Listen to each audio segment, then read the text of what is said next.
For number 13, we're finding the local extremas and the saddle point.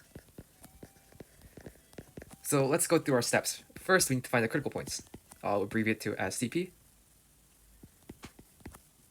F of x is going to be the same thing, basically, cosine y. And f of y is going to be, let's move it down here. F of y is going to be negative e to the power of x sine y. And we want these to either equal to 0 or they don't exist. But as you can see, both functions, they're continuous on their domain, so there's no part of it where they will not exist. So if we look at the top one of f of x, we see that it's 0, so this part is never 0.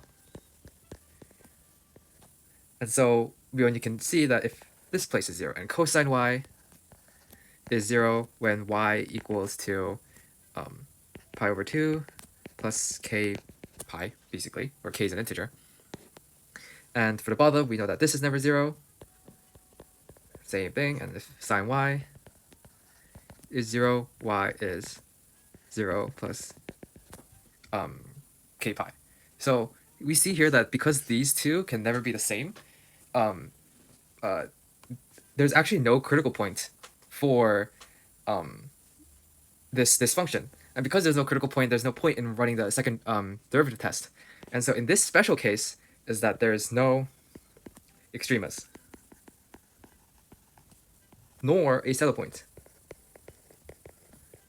And basically saddle points, if we want to go over them again, it's basically stating that in one direction, it's an extrema, but in the other, it's not the same extrema. So for this case, if we look at it this way, then it's a maximum. If we look at this way, it's a minimum.